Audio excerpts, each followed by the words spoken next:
देखिए आज हम लोग का जो टॉपिक है वो है range of quadratic expression by quadratic expression form. ऐसे तो रेंज बहुत बड़ी चीज है। रेंज के बहुत सारे मेथड होते हैं। रेंज का सबसे अच्छा अगर मेथड है तो आप ये कर सकते हैं कि for different different types of function और different different situation we use the different different method. उसमें एक फॉर्म हम लिए हैं range of quadratic expression by quadratic expression form, जिसमें लोग कहीं ना कहीं मिस्टेक कर देते हैं। देखिए ये 3 एग्जाम्पल अगर आपने समझ लिया तो आपका ये concept clear. Number A, first number ये आप देखिए y equal to X square minus 5x plus 6 by X square minus 4x plus 3। इस फॉर्म को देखिए तो quadratic expression by quadratic expression या quadratic expression by linear expression या linear expression by quadratic expression.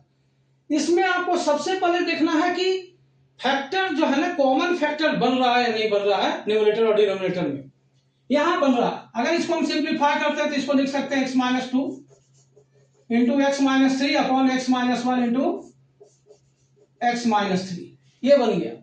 तो यहां पे लोग क्या गलती करते हैं कि इसको ये कट कर देते हैं। तो ये कट करने का मतलब कि दोनों इक्वल है। दोनों इक्वल इसका मतलब कि ये पूरे का वैल्यू 1 है। X minus 3 by X minus 3 equal to 1 क्या ऑलवेज होगा? ऑलवेज नहीं होगा। जब x इक्वल टू 3 होगा तो ये इनडिटरमिनेट फॉर्म आ जाएगा। तो ये वैल्यू को आपको हटाना होगा यहां से, जहां पे ये 0 हो रहा है न्यूमरेटर और डिनोमिनेटर। तो x इक्वल टू 3 को आपको इसमें से रिमूव करना होगा। तो आप कट करके लिखेंगे, आप इस तरह से लिखेंगे, बट यहां पे आपको कंडीशन लिखना होगा x इक्वल टू नॉट 3 इस तरह से। अब x इक्वल टू नॉट 3 इसलिए कि ये 0 हो रहा है। x इक्वल टू 3 पर ये 0/0 फॉर्म है जो कि इनडिटरमिनेट फॉर्म है, तो इसको कैंसिल नहीं कर सकते आप। तो इस पॉइंट को आपको कंसीडर करना होगा। तो ये 3 नहीं होना चाहिए। जब x बराबर 3 होगा तो y का कौन सा वैल्यू होगा?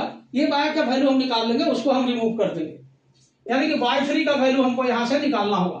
जब हम यहां पे 3 रखते हैं तो 3 माइनस 2 1, 3 माइनस 1 2, तो ये ऊपर हो गया 1 और नीचे हो गया 1/2। यहां 3 रखेंगे तो ये 1 और ये 3 रखेंगे तो 2, ये y3 का वैल्यू आ गया 1/2।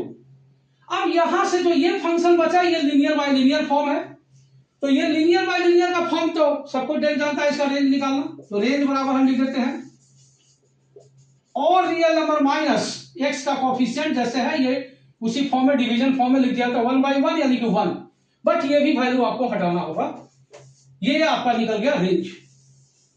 यहां से ये आपका रेंज निकल गया अगर ये फॉर्म है तो। इसके बाद हम लोग ये 2 फॉर्म पे ज्यादा फोकस करते हैं, इसमें लोग मिस्टेक करते हैं। तो यहां से हम देखते हैं ये बी फॉर्म को।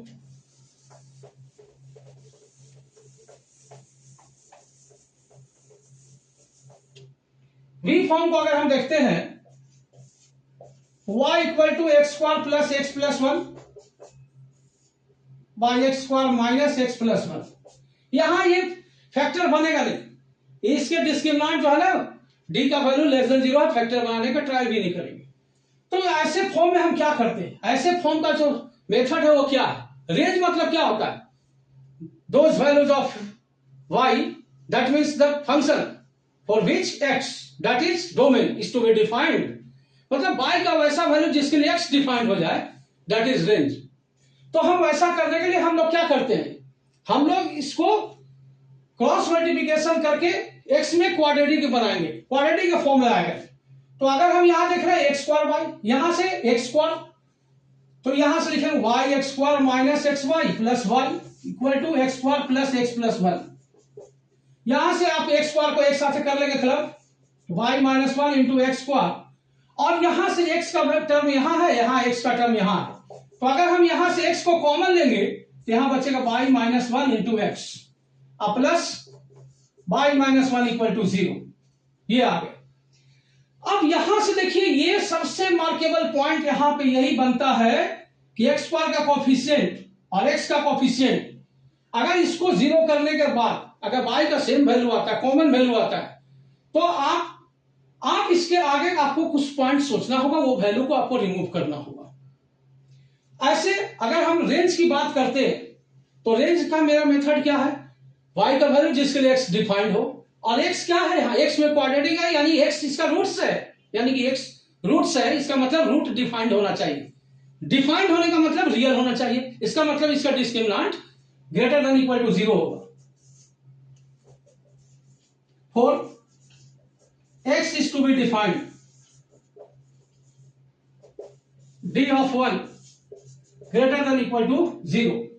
तो इसके डिस्क्रिमिनेंट देखते हैं, b square minus 4ac greater than equal to 0। यहां से माइनस स्क्वायर के अंदर है, इसको हटा भी सकते हैं, y प्लस 1 का whole square minus 4 y minus 1 y minus 1 का whole square 4ac y minus 1 का whole square greater than equal to 0। ये हो गया वैल्यू आपको। इसके बाद जो हम सिंप्लीफाई करके जो y का वैल्यू निकालेंगे वो हमारा क्या हो जाएगा, रेंज हो जाएगा। तो इसको सिंप्लीफाई करते हैं और उसके बाद फिर हम देखते हैं कि आगे क्या होता है। y square plus 2y plus 1 minus 4y square minus 2y plus 1 greater than equal to 0, यानी कि y square minus 4y square यानी माइनस 3y स्क्वायर, यहाँ 2y है और यहाँ प्लस 8y है यानी 10y, और यहाँ 1 है और ये माइनस 4 है यानी कि minus 3 greater than equal to 0। Minus से हम इसको मल्टीप्लाई कर देते हैं, इनइक्वालिटी चेंज कर देगा। अगर नेगेटिव क्वांटिटी से मल्टीप्लाई करते हैं तो इनइक्वालिटी चेंज करता है, इनइक्वालिटी चेंज है if multiply with negative quantity. तो हम क्या करते हैं, इसको माइनस से मल्टीप्लाई करके इसको पॉजिटिव बनाते हैं, minus 10y plus 3 less than equal to 0। अब ये क्वाड्रेटिक एक्सप्रेशन का मैटर है, लेस देन इक्वल टू 0 कहां है, बस वो वैल्यू को देख लेंगे, वो y का वैल्यू हो जाएगा। इसके दो रूट्स दिख रहा है, ये इसके दो रूट्स दिख रहा है, 3 3 9 minus 9y minus y plus 3 less than equal to 0। अब इसके बाद देखिए यहां से 3y कॉमन है, y minus 3 minus y minus 3 less than equal to 0, y minus 3 3y minus 1 less than equal to 0। इसके दो रूट्स आ गया 1/3 और 3, तो ये y बिलोंग्स टू 1/3 कॉमा 3 लिखाएगा, यहां पे ये वैल्यू आ जाएगा, लेस देन इक्वल टू 0 करता है, y का कोएफिशिएंट यहां पॉजिटिव है, दोनों रूट्स के बीच में क्या होगा, अपोजिट टू ए होता है यानी नेगेटिव साइन होता है, ये नेगेटिव बोल रहा है, ये दोनों रूट्स के बीच में लाई करेगा, इक्वल टू 0 लिया है, ये वैल्यू आपका हो गया। लेकिन इसमें आपको ये ध्यान देने की जरूरत है कि यहां पे ये दोनों वैल्यू को इक्वेट करने के बाद वैल्यू सेम आ रहा है या डिफरेंट आ रहा है। यहां से y का वैल्यू 1 आएगा, अगर इसको 0 करते हैं तो y इक्वल टू 1 आएगा, अगर इसको हम 0 करते हैं तो y इक्वल टू माइनस 1 आएगा। सॉरी, ये दोनों वैल्यू डिफरेंट है, तो ये आपका आंसर हो गया। अगर ये सेम होता तो वैल्यू को आपको हटाना होता। क्यों हटाते हैं इस चीज को नेक्स्ट एग्जांपल में हम देखते हैं। फिलहाल ये डिफरेंट डिफरेंट वैल्यू है तो ये एक्सेप्टेबल होगा, इसमें से कुछ भी रिमूव करने की जरूरत नहीं है आपको। थर्ड केस,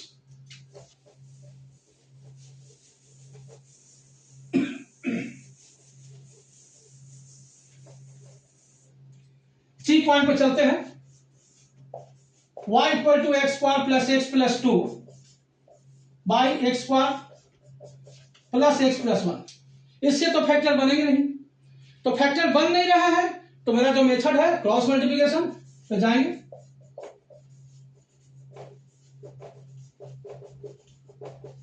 यहां से एक्स स्क्वायर को कॉमन लेंगे तो y minus 1 into X square, X को कॉमन लेंगे तो y माइनस 1 इंटू एक्स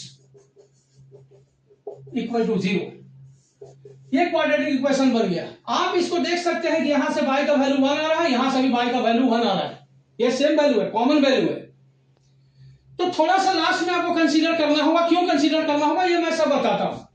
फिलहाल तो ये समझ चुके हैं कि x का वैल्यू निकालना है जिसके लिए y का वैल्यू जिसके लिए x डिफाइंड हो जाए। x यहां पे क्या है, x में क्वाड्रेटिक है यानी कि x इसके रूट्स है, और रूट्स रियल होंगे तब discriminant greater than equal to 0 होगा। For x is to be real, d of 1 greater than equal to 0, b square minus 4ac greater than equal to 0। y minus 1 हम यहां से common ले लेते हैं, y minus 1 minus 4 y minus 2 greater than equal to 0। इसको simplify करते जाते हैं, by minus 1 minus 4 by plus 8 greater than equal to 0, minus 3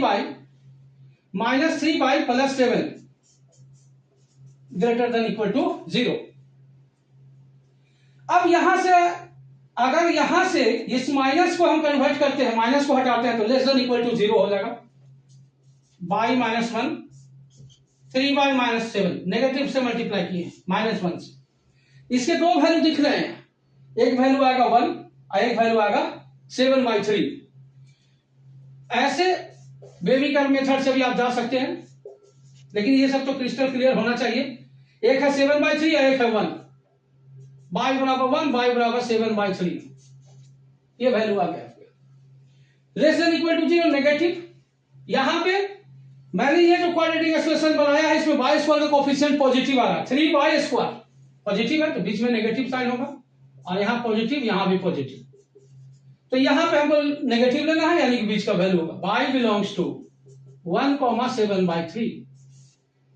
ये लिखते हैं तो ये आपका इसमें गलत हो जाएगा, क्योंकि ये जो कॉमन वैल्यू आ रहा है इसको 0 करते हैं y इक्वल टू 1, और इसको 0 करते हैं तो y equal to 1, common value है तो y इक्वल टू 1 नहीं हो सकता। तो यहां पे आपको मेंशन करना होगा y इक्वल टू नॉट 1, यानी कि जो रेंज होगा वो आंसर हो जाएगा y बिलोंग्स टू 1,7/3, और यहां पे आपका ओपन इंटरवल हो जाएगा। ऐसा क्यों हुआ? अगर हम इसको देखते हैं कि y का 1, ये कॉमन वैल्यू आने से क्या प्रॉब्लम क्या है। इफ y इक्वल टू 1, अगर हम y इक्वल टू 1 करते हैं तो for by equation 1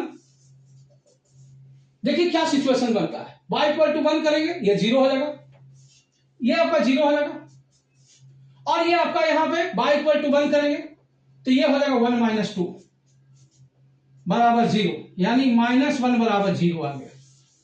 contradiction not possible, ये पॉसिबल नहीं है। -1 इक्वल टू 0 नहीं हो सकता है, इसलिए इस वैल्यू को आपको रिमूव कर दो। Thank you.